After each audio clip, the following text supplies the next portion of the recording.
Actor Marcus Rutherford, who plays our gentle giant of a blacksmith, Perrin Aybara, will be joining us. Plus, we'll be breaking down some exclusive behind-the-scenes footage and diving deep into the first 3 episodes with our fellow Wheel of Time fans. And stick around for some exclusive shots of next week's episode.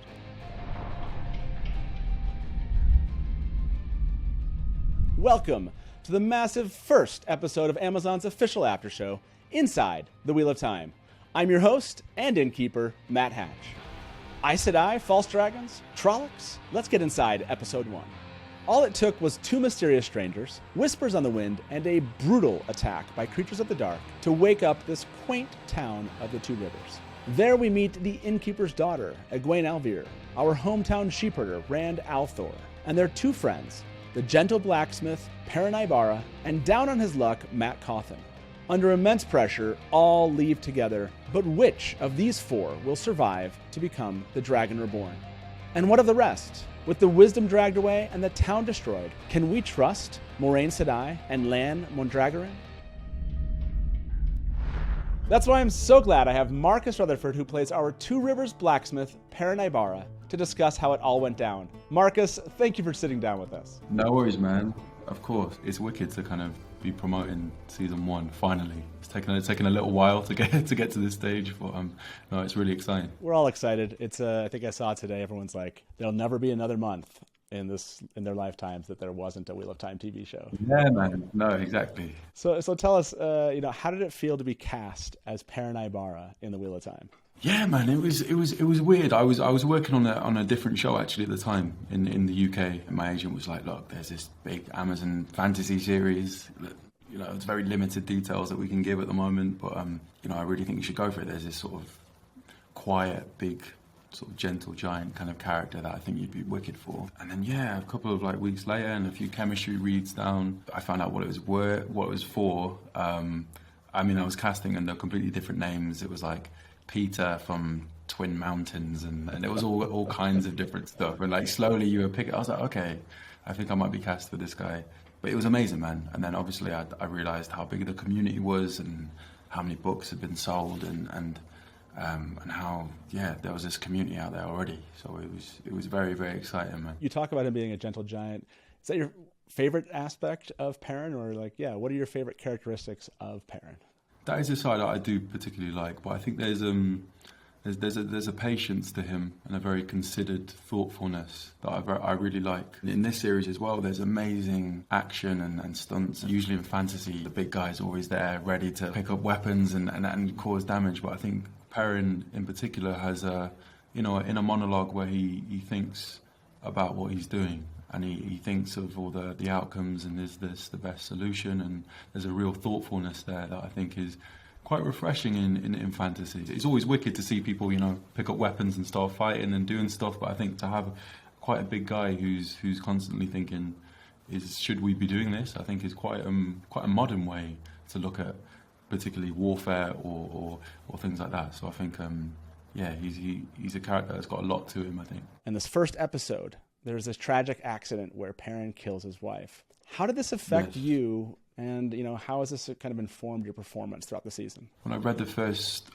script for the first episode, I was reading Eye of the World at the time, or I'd finished it, and so I knew, this was obviously quite a big change to the show and to Perrin's character. And I spoke to Rafe about it, and we kind of discussed things, and I think he really wanted a motivation for everyone's behaviour in the show, and a real kind of reasoning for their demeanour and their attitude towards certain things. And one of Perrin's key element of his character is this kind of troubled conquest with violence, and how he can navigate that. I think having a particular moment that we have in that first episode not only gives me as an actor and the character, but I think it gives audience a real sense of understanding for his behaviour as it develops later on. I just wanted it to feel very, very real, if I'm honest. Just at that moment, I wanted it to feel as real as possible. And I know it's going to be quite a bit of a shock for some people, and that's completely understandable. But I think for Perrin's journey and his arc, I think it's going to do wonders, really. And I can already kind of see where he's going, doing season 2 now and stuff. It's really, really exciting. Now, other than preparing for that scene, you're a blacksmith. Yes. What did you do to prepare to become a blacksmith? The magnitude of this show is a bit ridiculous. So they obviously built like a forge for me, which I was kind of just in for quite a lot in Two Rivers, which, you know, I could kind of use and just chill out in. But then in the studios, or some of the studios here in Prague, they have sort of metal workers and stuff, these kind of old Czech kind of blacksmiths who are just like, they don't really say anything, they're really quite serious, but they're just amazing at what they do. I hung out with them for a bit and just kind of watched them work. And then weirdly, it was almost like quite fatalistic, where I stayed in Prague. Across the street was like, there was like a blacksmith sort of workshop just like across the road. So I'd kind of pop in there when I started. It was so weird. It was like across the street. I was like, have you placed me here like on purpose? And obviously for Helena as well, who plays Layla, for both of us, we kind of went to like this blacksmith workshop, tried our hand at it. So that was really fun. Okay, everyone has to know now. Have you made something at the forge before? I want to say I finished off, but he was kind of making this sort of actual like axe at the time, if I'm honest. It was like the very final stages, so I kind of got in like a few like hits into it. So like I can't really claim that I made an axe. I know that soundbite of like the first thing Perrin made was this axe. Sounds amazing, but it was me and Helena as we went in. He was finishing off this piece of work that we did. I think might have been late for later in the season, maybe like the Shanchan or something. But it was. Yeah, that's kind of what I helped to make. That was like my first attempt at it, so that was pretty cool. I think it's cool. I mean, the soundbite of the first thing Perrin helped to make was an axe is still a great soundbite. It's still, yeah, it's still got a ring to it, definitely, yeah, definitely. Rafe shared the story of you and Yosha and Barney going off, renting a car out to the countryside, unbeknownst to maybe the cast and crew. How important to you has it been to create bonds with your co-stars during these seasons? Yeah, man, it's been really important. You know, obviously it was quite a long shoot initially, but because of COVID, we were kind of shut down twice. So it kind of took a long toll to get this done. Yeah. You have to be working with people that, you know, you really get on with and trust, and it's been an amazing group of people, and not just within the main cast, but the kind of the cast of characters who come in who are equally or not even more important sometimes to the story and how it evolves. You know, they're from all around the world, and you're learning from people constantly. I think there was that kind of young naivety that kind of resonated with like there being these young kind of folk from this village, but I think we all had this real sort of like ambition to do well, and I think that kind of almost relates to like the stubbornness of the Two Rivers as well. And I think we all just seem to get on with each other really well. I feel like I can speak for fandom here. I know how much we all appreciate the sacrifice for you, all the time you're spending away from family, and especially during kind of these difficulties that we've had. Much love from fandom to all of you for putting in the work and actually bringing us this show. Really appreciate that. I know, I appreciate you saying that, man. That means a lot. Thank you. Now to really dive deep into the Wheel of Time, I'm joined by Daniel Green, Rhythma, and Critter. How y'all doing? Doing good. Really good. Okay. I have to ask this. First impressions here, Critter, of episode 1 of The Wheel of Time on Amazon Prime. First impression, mind-blowing. I honestly could not believe that I got to see it in the first place. I've been fan casting this show with my friends since high school, and so seeing it on a screen is like, literally, it's a dream come true. This was incredible. I read Wheel of Time when I was 12 years old, so to be like 23 years old, a decade later, watching Wheel of Time on my screen was incredible, and I'm so excited to talk about it with y'all today. There's a specific image of a Trolloc bellowing in victory, and it just kind of felt similar to me internally. There's just this feeling of like, we're finally here. I've been following the development of the show since it was first announced back when I was in college, I believe, and so it's just been an absolute marathon. I need to see you in a Trolloc costume. That's the thing that has to happen now. I love all your first impressions of this, but I want to kind of jump in here. I think all of you have mentioned just being excited about seeing this for the first time. Rhythma, which was, of all the characters, of all the performances you had, which one stuck out to you most? I have to go with Egwene. Egwene is my favorite character, and I think that Madeleine Madden did such a fantastic job just embodying her nuances in the books. She's such a like strong character, and I was worried that wouldn't come through in the show, but it absolutely did. And I just love how Egwene is so kind-hearted but also strong at the same time, and I think Madeline Madden just embodied her so well. I think the performances are the strongest element of the show here, and Matt just absolutely stole my heart. He's more tragic now in his origin, coming from a family that's a bit more destitute, with parents that seem to be not great, and instead he now has this like protective relationship with his siblings, which of course is just going to endear you to the character of Matt instantly. Like, who doesn't love someone who's devoted to taking care of their siblings? It's to the point where he's like stealing that bracelet, yet I'm still like, you're a good dude, which is an odd conflict to have inside of me. Honestly, I think everybody did an amazing job, but I always thought that Rosamund was going to kill this, just absolutely slay it. And I was right. I mean, it started on this super serious tone with her doing a voiceover, and then you eventually see her with a big entrance, and Daniel Henney kind of announces her, and their dynamic together is just powerful. And I love how it's not romantic, it's intimate. The bathtub scene, you know, most people would be like, oh man, you know, what's about to happen here? And then literally it's just like besties sitting in a tub together, and you felt it, and the chemistry was there. So I think they're great. Honestly, I think Marcus Rutherford was great. I think they're all great. From a chemistry standpoint, Daniel, for you, what did you notice as far as episode 1? Where did you see the most chemistry happen between characters? Our three main boys are some wool-headed idiots, as the books likes to put forth, and I think they captured that friendship bond so fantastically. Just their chemistry right away. I felt that these people were friends and they had grown up together, and I don't know, that's such a key element going forward for this whole season to work. I love the scene where Perrin and Rand put together some money for Matt. I love just like, that's exactly what they would do. Like, they wouldn't let their Betty hang, you know? It was a great scene to like sort of demonstrate their friendship. Egwene and Rand, for me, I'm on the ship. I don't know what we want to call them, like Randween. Oh no. I mean, Egg-and, what do we call them? Eggwand? I don't know, whatever they are, I'm obsessed. Honestly, they are so cute together. It's something about like growing up together and having like crushes on each other that develop and, you know, grow up into like real world relationships. And whenever they had their little, I'm gonna go to college, we should probably break up talk, I was like, this is so real. Even though it's, you know, her becoming a wisdom's apprentice, I'm in love with them. I want to see them thrive together, even though it doesn't at this point look too good for them. But I guess we'll see. I didn't expect this to go so hard on making Perrin go through so much trauma so fast, but I found the most striking image to be him walking out of his forge after presumably spending hours with the wife he just killed and laying her down, and then seeing the other characters reacting to that. But in terms of delivering an emotional moment, that one hit me pretty hard. When I say I gasped, that might be an understatement. Honestly, it was like a visceral like and that scene was insane. I was kind of shocked. Like, honestly, talk about another turning of the wheel. It was definitely a departure from what I was expecting. I think it put me in a good headspace, I guess, in terms of like watching the show.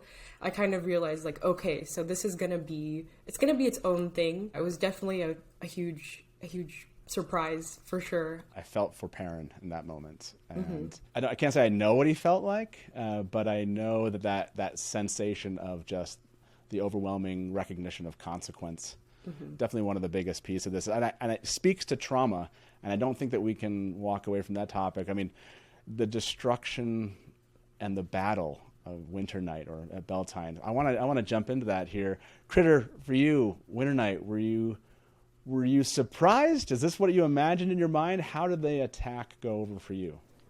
It was different. In the books, you get mainly Rand's perspective, which we got some of. Back at the farm, it was more creepy, it was more suspense. Back in the Two Rivers, the town, it was chaos and fireballs and slaughter and brutality. Like, I cannot say that I was prepared for that. It was a spectacle. So exciting to watch. They went through some stuff. I worry for their mental health going forward. As soon as Winter Night started, I've been saying for years, I really want this to be something horrific, and the fact that it starts with just like something protruding from someone and Egwene being like, what? And then it's just a bloodbath that went far gorier than I thought it would. It's just all my preaching of like, there is horror in Wheel of Time just come to life. And that takes me to the design of the Fade, which I really enjoyed, and the actual effort put forth to put a lot of diversity into the look of the Trollocs, which didn't have to be done, but I really appreciate it being there. I could be mistaken, but I believe we saw a bird boy, which I love me a bird Trolloc.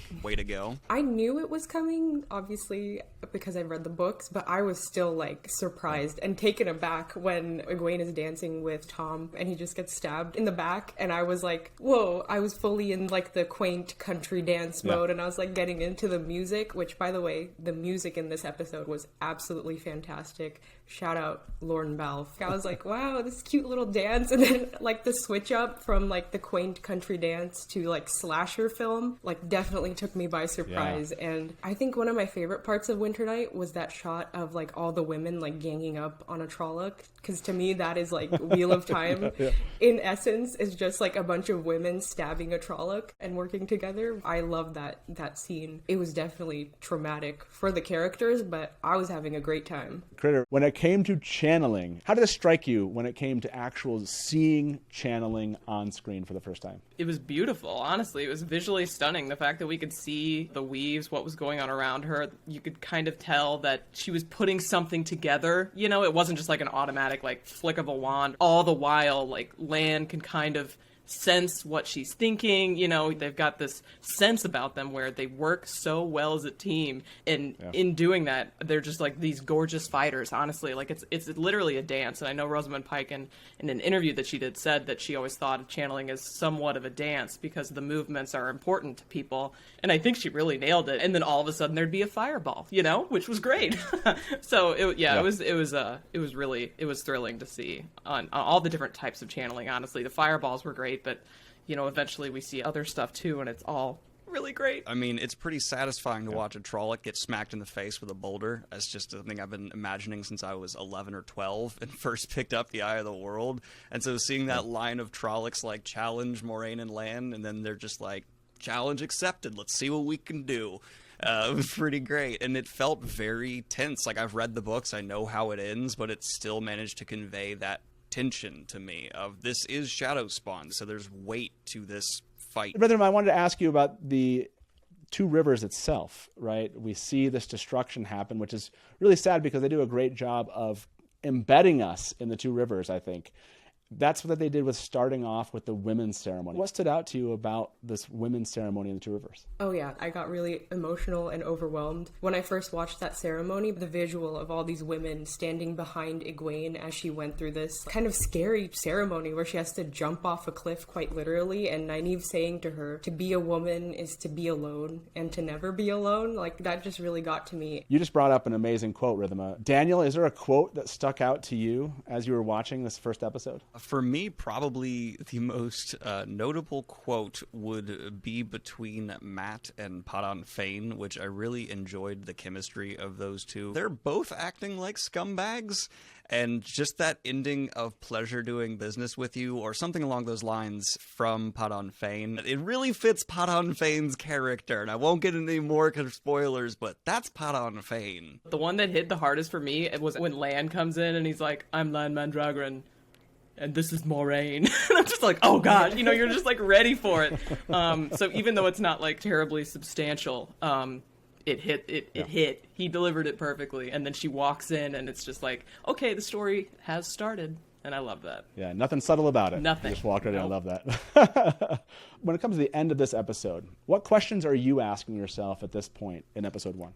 As a fan, kind of hitting this point, you see so much ground covered, and, you know, episode 1 had a lot of baggage it needed to do for world building and setting things up, and it just had that feeling of, oh, now we're leaving the safe zone, and that was the safe zone's destroyed, and now we're getting out of there. And it was just, I remember first reading Eye of the World and having that exact same feeling of like, there's this comfy little cozy pocket. It was so away from all the problems of the world, and that's been violated so viciously.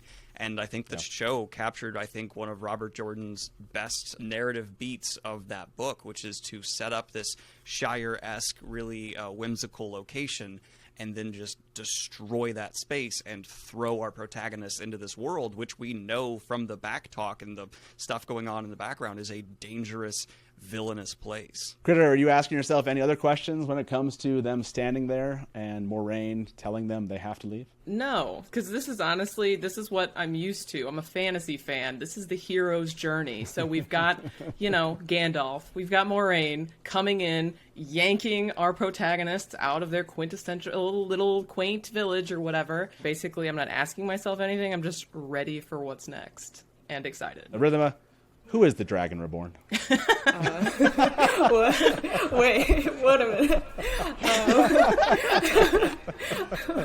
It could be anyone at this point. Like, we don't know. It could be anyone. So I really love that about the show. I think that they did a great job of really setting up each person as a potential candidate for the Dragon Reborn. So we don't know who the Dragon Reborn is yet. I know, but you don't know. It's a new turning. I don't know if you even know, Rhythma. We had about a week of long night shoots doing the big Trolloc battle, which is very technical, it's very demanding, and it's been a great adventure. We're actually getting the cast in at least 5 weeks before we start filming to rehearse. With the cast, we've been slowly building them into a stunt performer shape because they're going to expect them to do a lot. So everyone's going to be tired, but it's going to pay off in the end. I loved hearing about your connection. I think it was during New York Comic Con. You had this connection with your horse. Oh, yeah. But it's early on that Perrin has a connection with a different animal. It's wolves. And so I'm kind of curious, have you had an opportunity to work with the wolves on set? Yeah, I mean, we're very lucky that even though there's amazing visual effects and stuff on this, a lot of this is kind of done as much as possible in camera. You kind of see with the Trollocs and even the fades, like some of the prosthetics and stuff they do is ridiculous. And with the wolves, they are actually these like Czech wolf dogs, sort of hybrid that they have out here. It just means that, for a particular relationship that obviously Perrin has with them, it's very obviously embryonic in this first season. He's trying to figure out what that relationship is, but having a real animal to kind of act against and to kind of interact with and to kind of build a relationship with is invaluable, really. It just meant for such a crucial part of that character's journey, having a real animal there to kind of feel that connection with and to feel that bond has been amazing. And I think that was a real key decision that Rafe wanted early on, not to just have me rolling around with CGI wolves for a season, which could look sick, but I think there's a real kind of tactile authenticity to having a real animal there. So you get to be really close and kind of up close and personal with the wolves. And just what's that like? It's amazing, man. And they're like so well trained. It's actually like quite scary. They like hit their marks. They can like look off the camera. They'll lie down like 10 times better than me. Like they're doing it in like one take. And I'm like, this is really embarrassing. It's kind of similar with when you get your horse. Like you start to build a relationship with these animals. Obviously, in particular with Perrin and that journey. It just helps it so much to have something there to act against. Have you always been an animal lover or just become one through this role? I think I've become one, I wasn't like anti-animals, but I've just, with the horses and the wolves, I'm a bit like Dr. Dolittle now. Perrin as Dr. Dolittle is going to hit me. I love it. Spin-off show no one's ever asked for. Everyone's going to be asking for it now. There we go. Now, you and I both know the Wheel of Time is all about journeys. Yes. This just as like this one you've lived for the last 2 years. What have you learned about yourself during this epic journey of becoming Perrin Aybara? Just like trust your instincts, really. It was a very new world for me coming into this, and it was a huge machine in terms of Amazon and the size of the show and the fan base that already existed. I've kind of realised that whatever you did in that initial audition or all those kind of things is what Rafe and the people kind of resonated with. So I think it's quite easily to get caught thinking of different ideas, but I think just to trust your instincts and as I kind of read the books and we get the scripts in for the season, kind of just really getting an idea of who this character is, where he's going, and his trajectory, and to just trust what your initial thoughts are about it. And I think that kind of trust your instincts, I think, is can be applicable for anything really, but not just Wheel of Time specifically. Now, you've brought up reading the books a couple times. Has that caused any problems for you? You know, this idea of reading ahead and knowing kind of the Perrin's journey, or has it helped you kind of bring Perrin to life? Yeah, I mean, obviously, like you said, I kind of realised when I got the scripts that there was going to be some changes quite early on. So I kind of knew not to just kind of like be so stuck to the books that if anything changed, it would completely throw me. But I knew you've got that much source material there. And in particular, I think the amazing thing about Robert Jordan is he can just go into so much detail that you obviously can't do in the scripts. Yeah. And I think as an actor, if you've got all this material there to help you, you know, or to even just bounce in between the scripts and the books, it's only just really, really helpful to, when you go on set, you feel best prepared. I want to leave you this final question. You know, if you could describe where your character's at in 3 words at the end of season 1, what would it be? Ooh. I'd say he's guilty. I'd say he's conflicted, learning. That sounds a bit not as good as the other two.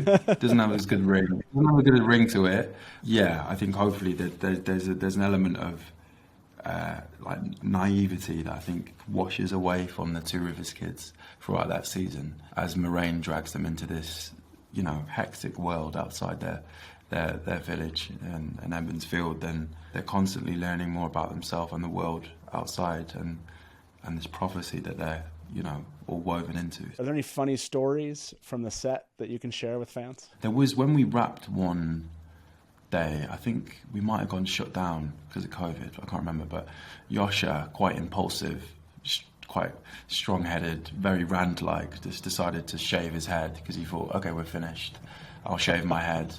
And then we were all hanging out and we were like, you know, you've got like 3 more scenes to film, right? And he's just like, he's proper like Vin Diesel'd it off, like it's gone. He was just like, what do you mean? And we were like, oh my God, we're gonna have to get you an extra wig, and oh my God, we're gonna have to VFX it. And then it got to the point where he was like talking to his managers in Dutch, and I was like, okay, it's gone way too far. We need to say that we're joking. But, yeah, it's. I would say that a lot of that comes from Rafe. I'll be honest. Rafe, he's captaining the ship, and it's a very big responsibility that he does so well. But he's always got time to pull a prank or to be the silly one. I got to dig into that now more with Rafe. I got to find out what these are. I love that. Yeah, he's terrible. Ask him. He's just an absolute prankster. Okay. That's a good little nugget to hold on to. I love it. Yes. Hey, Marcus, thank you so much for joining us inside the Wheel of Time. I've really appreciated this. This has been so fun. Thank you for having me. And like I said, I think like my mum and dad watch your videos, man. And, are you serious? Yeah. No, they're big. They're always like, we're on the dusty wheel. But I appreciate everything you do for the community. And like you said, you've been very, very open-minded and very patient to the show. And it's been that support has been felt fully. So I appreciate everything you do, man. And hopefully everyone likes the show. That means a lot. And now knowing your parents are watching, no pressure. You just gave me a ton of pressure. Yeah. They'll be in the comments, just like. Oh, great! Now I gotta wonder like the polls I ask and all sorts of questions. Now I'm wondering like. Oh my God! Yeah. There'll just be like the 2 people going like, "Parents are favorite." It's probably my mum and dad in the comments. That's it. That's probably it.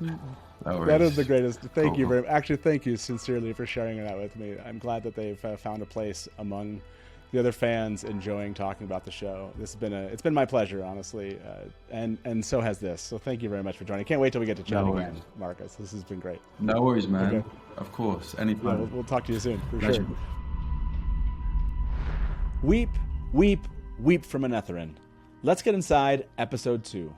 A Trolloc army on their heels, an innocent ferryman drowns, and a white cloak burns an Aes Sedai at the stake. As Moiraine's injuries worsen, Perrin shackled with guilt, and nightmares invade their sleep, the bonds that connect Egwene, Rand, Mat, and Perrin begin to fray. They have no choice but to flee into the terrifying emptiness of the ancient city of Shadar Logoth, as shadows wait at every corner from the Two Rivers east to the White Tower. So, Daniel, white cloaks.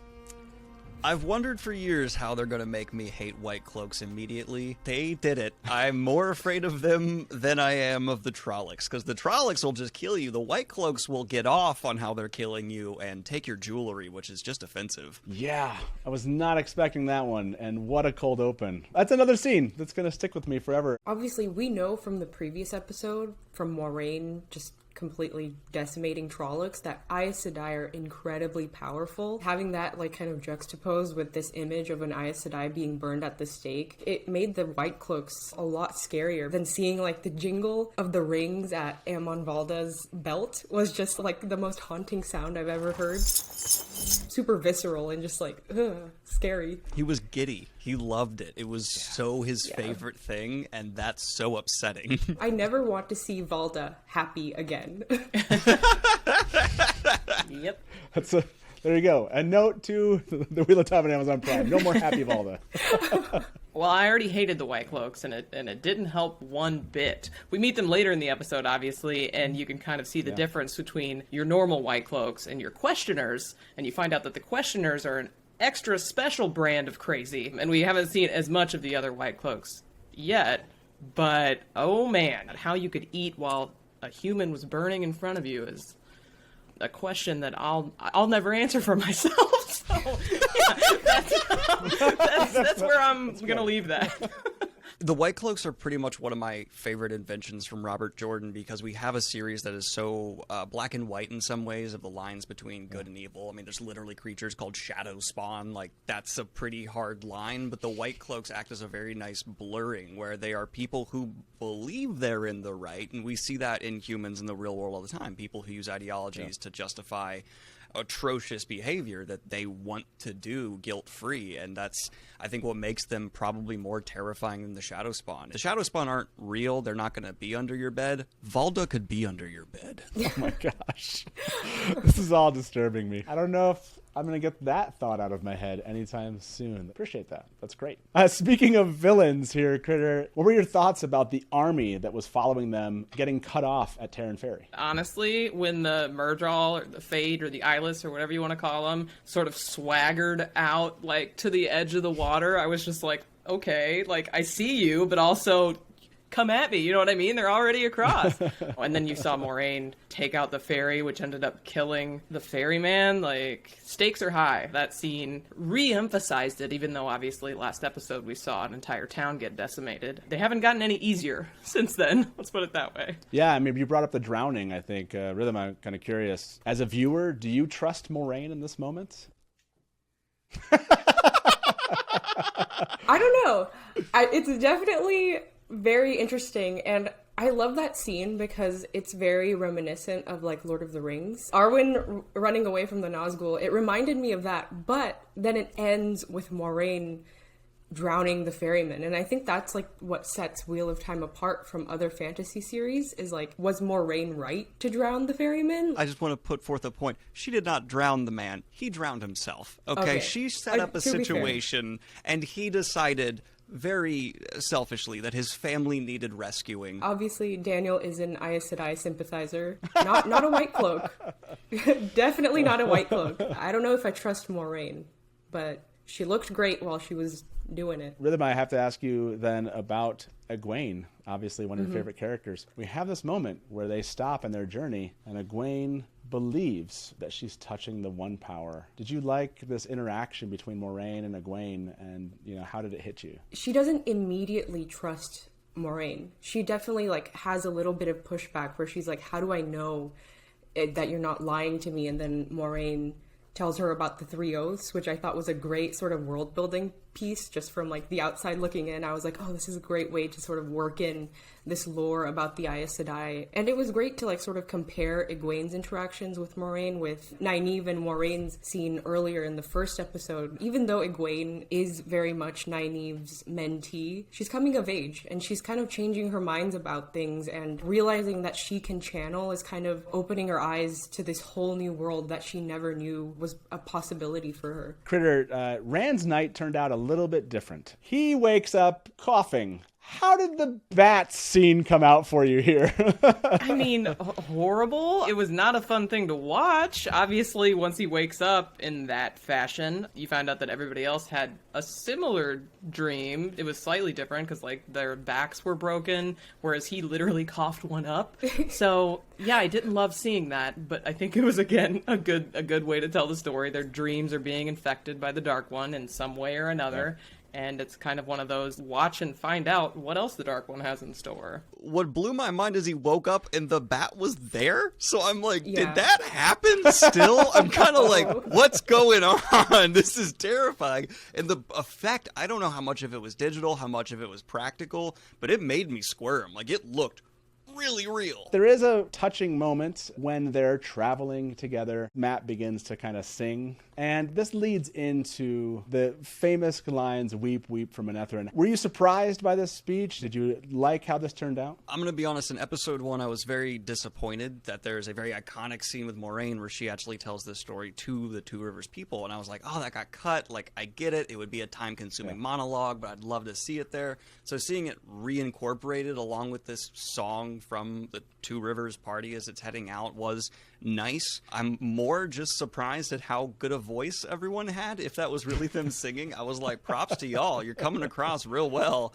And it was a good justification for telling that story. So it's a change from the book that I'm like, all right, I can sit with it now because at least you brought it back into the fold. I'll let it go. I was like, oh, we've got musical numbers now. Like, okay, let's see what we do here. But it was for a really good reason. And also, you know, fantasy books are known for their random musical inserts and like poems and whatnot. And so this just really checked out for me. I liked it. All of them seem affected by Moiraine saying those final words. But we don't really focus on until the moments past this is how Moraine's been injured. She's dealing with an injury here, Critter. You know, did that shock you as she began to kind of lose the preeminence of power at the Aes Sedai and basically become immobile? Obviously, I was upset because I love superpower Aes Sedai Moiraine. She is incredibly OP when it comes to just fighting the occasional Trolloc that shows up. Seeing her suffer really adds dimension to the character. It makes everybody else have to kind of step up. And then the choice that Lan ended up having to make because she wasn't responsive really set them down a path that changed the whole story. So I think it was a really good way to make that happen. Obviously, I felt sorry for her and sad for her, but also was ready to see everybody else step up or down, in Matt's case, into a dagger. Yeah. Yeah. So I think that was well done and sad, but really interesting. That was actually one of my favorite sequences from the episode. I thought it would be really difficult to justify Matt going off and picking up the knife because within the fan base, it's been a bit of a meme for a while of Moiraine saying, "Don't touch anything," and then Matt going and being like... And so I really like that in this, it actually kind of was like, he sees a little bit of a shadow, and I can imagine him going, oh, that's probably Rand over there, let's go check it out. It wanders him off, and then him being set up as this person who very much so values money, he'd be like, you know what, I'm just gonna put this right in my bucket. So I just liked how it actually kind of did feel natural and earned for the character here. When it comes to Shadow Logoth, I felt really immersed in that scene. It's this huge city. What was your reaction just to the set that they built for Shadow Logoth? Oh, it's so beautiful, and it's very, very creepy. It really came through that a lot of these sets were physical and that the actors were actually there. It looked very, very similar to the way that I pictured the city. I think Critter kind of nailed it on the head where Lan is put in this position of responsibility, and I love that he manages to maintain that face of stoniness, but we get these tiny little glimpses into him being like, internally. And I just think it was a really nice touch to have those tiny little moments where you can tell he is kind of desperate and he's like, I'm not supposed to do this on my own. It felt like the dad who's left with the kid for the first time and he's like, no! Then Moiraine tells him, like, you've killed us all. And he has just this, like, defeated crap. Wrong call is made. And then the consequences of that decision are what kick us into episode 3. Although we do end on a really, really fun beat. Nynaeve shows back up. Was that a surprise? Or were you? How did that, when it came to ending the episode, what did you think? Well, I've read the books, Matt. No, She's alive! Well, I think it was a great transition into episode 3, because I think any viewer is going to be going, wait, what? Who hasn't read the book? Because the last time we saw Nynaeve, she was being yeeted off by a Trolloc, and so it kind of just naturally begs the question, and it also does a really good job of establishing Nynaeve as who she is, which is someone you don't want to F with, to put it in friendly ways. And the fact that she's tracking Lan, and that's something that he then is like, wait, what? How? It's just delightful. Critter, before we kind of wrap up here with our discussion of episode 2, kind of any standout either quote or moment for you of this episode? I feel like, once again, Matt just kind of thrived in the humor department. So one line from him really stood out to me. He said something along the lines of, until then, though, the lady shoots fireballs, so let's try to stay on her good side. Like, when he said that, I was like, yeah. He might be the smartest one here. I would be right there with him, for sure. That was the right call. And his delivery is just hilarious. Another one was when Moiraine was talking about the three oaths with Egwene, and she says, we'll always tell the truth, but it won't always be the truth you think you hear. I feel like that really, once again, set up the three oaths to know what to expect when it comes to the Aes Sedai. They're sneaky, and now the general audience knows that. Going back to the White Cloak scene, watching Moiraine have to navigate that situation where she can't lie was just such a great sort of demonstration of the three oaths. And then a quote that I loved was when the White Cloak is walking away and he's like, that we don't usually deal with Aes Sedai, but they're the only people that can heal you. I feel like that one quote added so much nuance to the White Cloaks, and it really showed that they're not like this monolithic organization. Yeah, Valda is obviously this awful person, but they're not all like that. And all the props to Rosamund Pike for acting like Moiraine, acting like a lady. The layers to that scene were fantastic. Going off of what you're saying there, I really enjoy that we also get a little bit of Moiraine backstory, because if you pay attention, she can't lie, and she's saying, I'm a noble from a fallen house. So that actually does really smart, clever character building from her for anyone who's paying attention of like, oh wait, that means she really is. Oh, snap. But if I had to take a favorite quote from the episode, actually, my answer is going to be just Moiraine looking at Lan and saying, then you've killed us. I just think that was such a great just stakes setter, and also just it shook Lan, and seeing an earned shaking of Lan is very rare in the Wheel of Time, and the show pulling one off means they did something right. Yeah, I loved how this episode ended. Everyone's split up, everyone's unsure in a world, and Moiraine is no longer capable of protecting them. So I love it.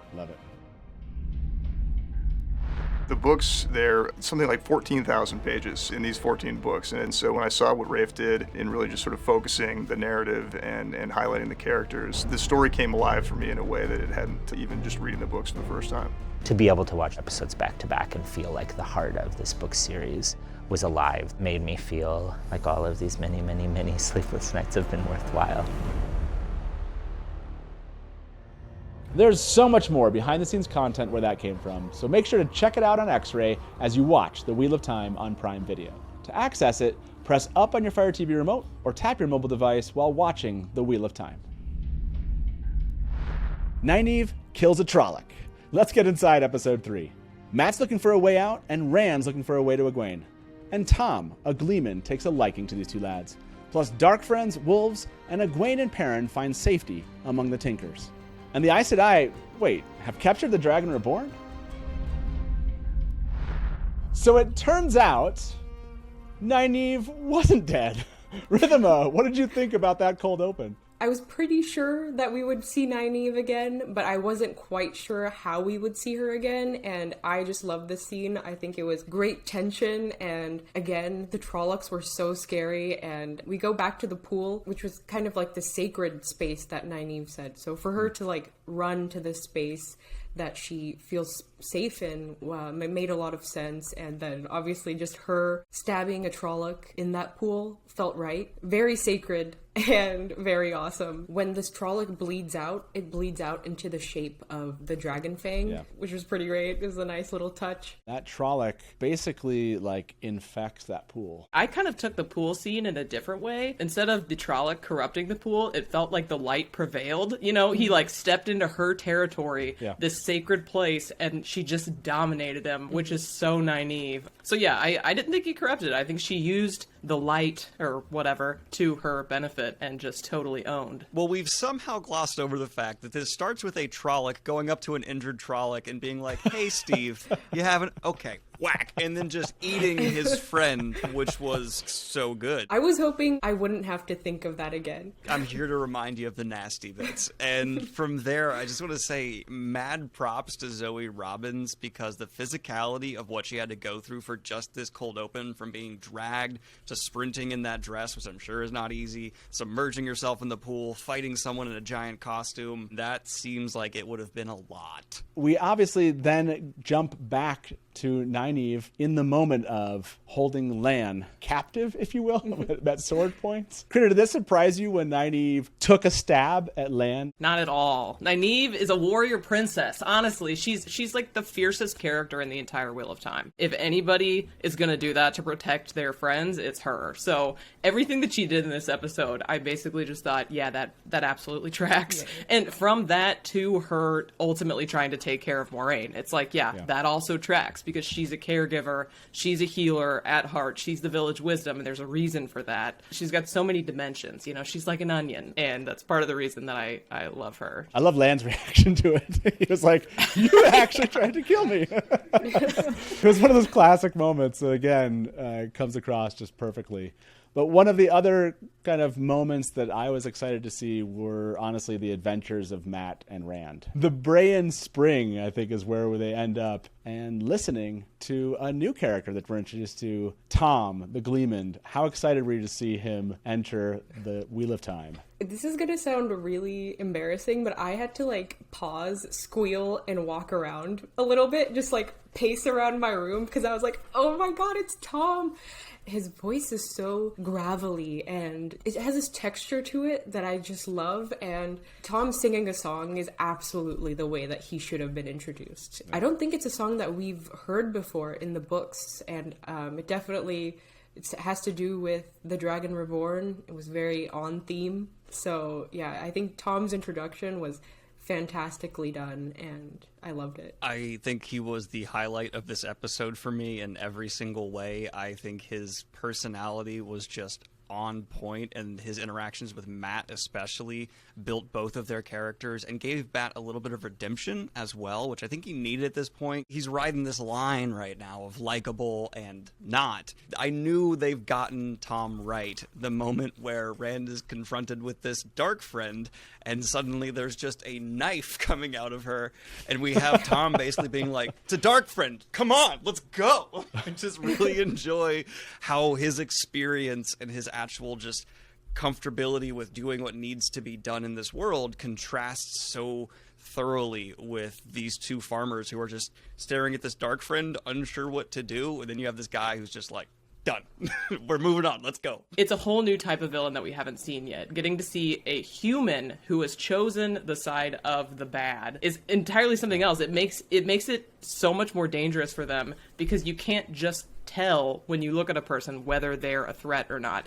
And I feel like this whole sequence with the Dark Friend really just emphasized how much charisma both Rand and Mat really have, because like they're flirting with this girl. Honestly, I was just like, wow, like, okay, I love these guys. They're like, this is nice. So it felt like it was a whole different side of Rand and Mat flirting with this girl, Rand unintentionally. Yeah, I love this whole sequence. I thought it was even more world building, but also just really entertaining. The manipulation of, was the braid too similar to Egwene, just made me get chills, and I was like, you son of a mother. Dark Friends is an awesome layer to add to the complexity of this world. And so maybe let me jump to you, Daniel, on this. Other layers that you saw coming into, or episode 3, like what else did we get added into our understanding, or maybe questions for the Wheel of Time? It was so fun to see Rand and Matt kind of take opposing sides and have a little debate at the beginning, where Rand, who previously was like, I want to go home, is suddenly like, oh, Egwene, I need to go find Egwene. And then Matt's like, no, let's dip. And it led to my favorite line we've seen so far in the series, which is Rand saying, all roads lead to Tarvalin, and Matt responding, that's not how roads work, which was comedic genius that was delivered flawlessly and got a genuine, like, belly laugh out of me. Seeing them not just be friends and have the Sam Frodo vibe, but instead we see more of a combativeness between these two, made it so much more interesting, because it's again how this diverges from a lot of the typical fantasy we've gotten up to this point. Rhythma, there is we're kind of introduced to a new group of people. What did you think about the wolves driving Perrin and Egwene towards the Tinkers? I wonder if those wolves are significant.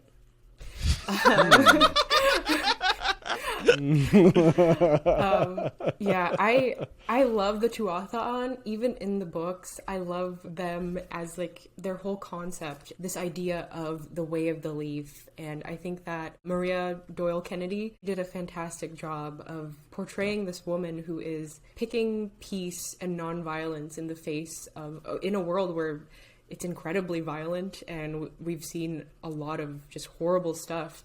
It was really refreshing to see this alternative lifestyle where, you know, these people are welcoming and open, and I felt like I could rest a little bit, like in the same way where, you know, Perrin and Egwene get to kind of chill out. I think it was really good, and it was good in a narrative sense where we get to kind of, you know, just rest a little bit and kind of vibe out with these cool people. And yeah, I love the Tinkers. They're awesome. I was going to say, place of safety works. It works for them, not so much with Matt and Rand. So I love how they kind of played against this idea of like, this looks like safety. Is this really? And makes us wonder about the Tinkers. But yeah, we do have to jump back to the wolves here, right, Critter?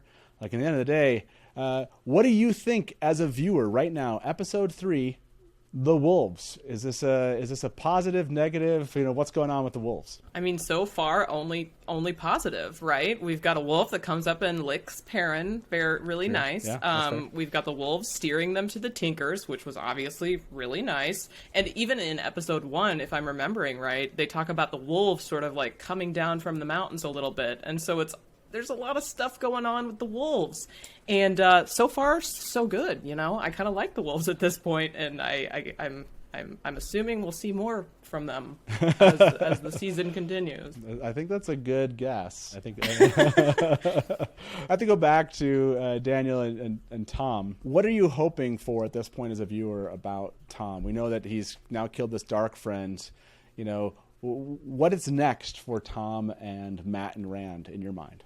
For me, to get Tom right, you need to keep that layer of mystery that's so important to him in the books, and so far they're nailing that. He's just this man who's shown up and for some reason seems to be somewhat interested in taking after our 2 boys who are not so good at taking after themselves. And so it kind of makes you infinitely question, why is he coming in and doing this? And that's something I felt pretty much until the very end of the Wheel of Time. You learn to understand the why of Tom, but not the exact reasons, and that's just so much fun. And I think that's what makes him so compelling as a mentor/guardian character, who is going to be a wonderful opposition as a guardian to Moiraine, because they have slightly different vibes. Slightly.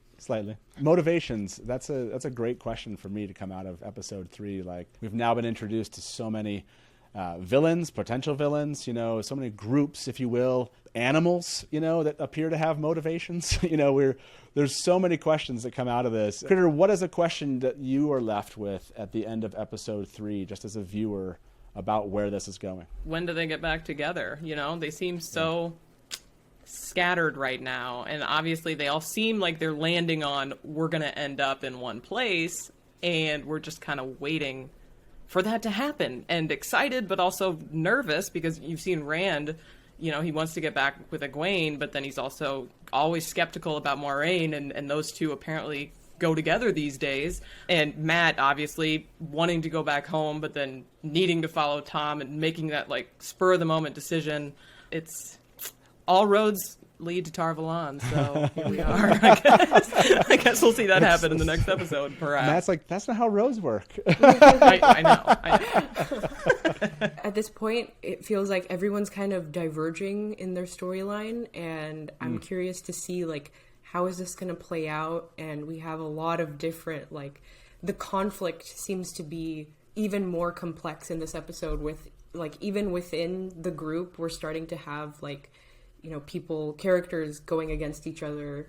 And it's not just them versus the Dark Friends. There's also starting to be conflict within the group. So, yeah, it's a lot more conflict in this episode. The biggest question I found myself wondering and actually feeling kind of tense over is, when is that Fade gonna show up again? Because I know he's still on the trail, and there's a Fade who his face is just gonna appear, popping out of a shadow somewhere. And boy, I hope it's not with a blades pertly penetrating someone in the back. Oh, these are awesome questions to have ended this episode with. I love it. Any final notes for your critter? Any final quote out there that you from this episode? Is there anything else that kind of stands out to you from episode 3 before we finish up? My favorite line of the entire episode was when Rand was like, "We can take turns," and Matt was like, "If you think she's up for it." I literally just died. I couldn't believe that happened in a Wheel of Time show, but I'm living for it. I think it was great. Rand and Matt were definitely a highlight, and I just love when Rand was like,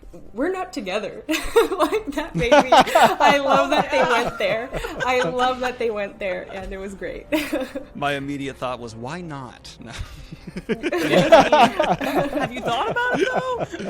Thank you 3 for being here and breaking down episode 3 with me, and I can't wait to get back together and chat about the next episode. Until then, see y'all. Bye. Thank you. Such fun interviews and great conversation, and here's a look at what's to come in episode 4. Has the real dragon been captured? Was Moiraine's search in vain, and will our Two Rivers friends make it to Tar Valon without her? Find out this Friday when the next The Wheel of Time episode drops. That's it, my friends. Don't forget to hashtag your reactions throughout the season, and we'll do our best to feature your comments in next week's episode. And here is what you all had to say. DA13 Harris tweeted, "I'm so impressed by the cast and how exquisitely they all embody the characters they portray. I couldn't agree more. The characters make the books as the cast has made the show." McGuane tweeted, "I've loved Wheel of Time since 2005 and have always wanted a film adaptation. I was so elated to see it on screen that I couldn't stop crying for half of episode 1. I just love it unconditionally and at this point can see no wrong. McGuane, it is surreal and deserves your love." Easy the Reader tweeted, "Watched it with my wife who never went near the books in the 11 years I've known her. She's hooked. Loves Matt, Egwene, and Tom. No idea who the dragon is and can't wait for next week. It's not just you. My teens loved what they saw. That's what I wanted. A show my family could enjoy."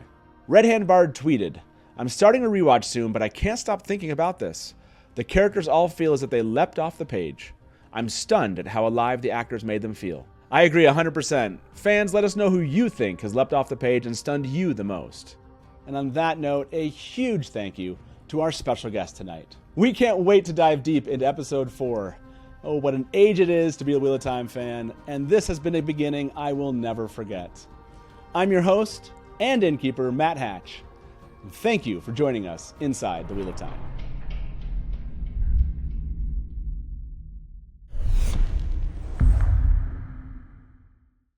Whoa, oh my god! I see the See you later. We have to try everything. Drink. Hello. Taking this and later. I don't care about the show. I just want a good blooper reel. I want to learn science. You guys are going to make me look like I'm in the show, right? You're going to put in the effects. Replace the green. I don't want to look like an asshole here. Sorry.